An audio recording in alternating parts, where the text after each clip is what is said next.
ఓం అస్మద్గురుభ్యో నమః.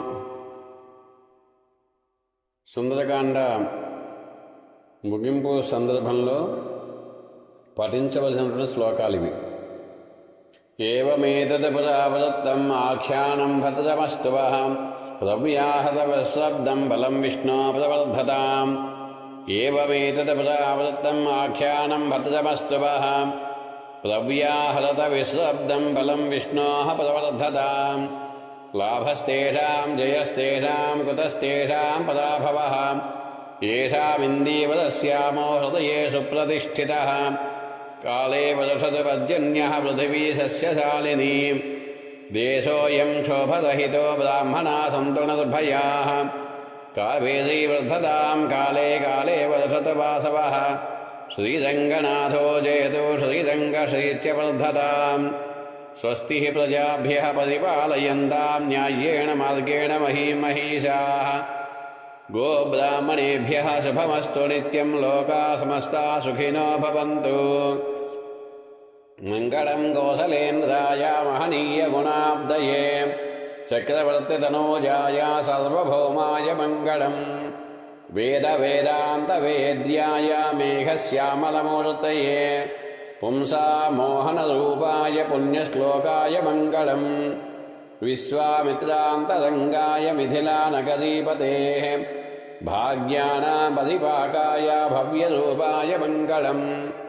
पितृभक्ताय सततं भ्रातृभिः सह सीतया नन्दिताखिललोकाय रामभद्राय मङ्गलम्.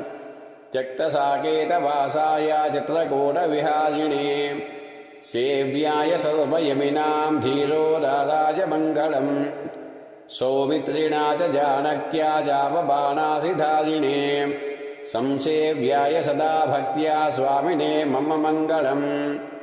दण्डकारण्यवासाय खण्डितामलशत्रवे युतराजाय भक्ताय मुक्तिदायास्तु मङ्गलम्.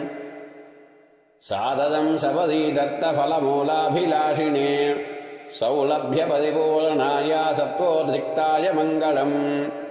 हनुमत्समवेताय हरीशाभीष्टदायिने वालिप्रमथनायास्तु महाधीराय मङ्गलम्. श्रीमते रघुवीराय सेतुर्लङ्घितसिन्धवे जितराक्षसराजाय रणधीराय मङ्गलम्.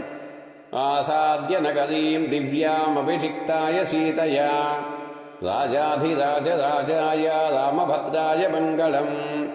मङ्गलाशासनपदैर्मदाचार्यपुरोगमैः सर्वैश्च पूर्वैराचार्यैः सत्कृतायास्तु मङ्गलम्.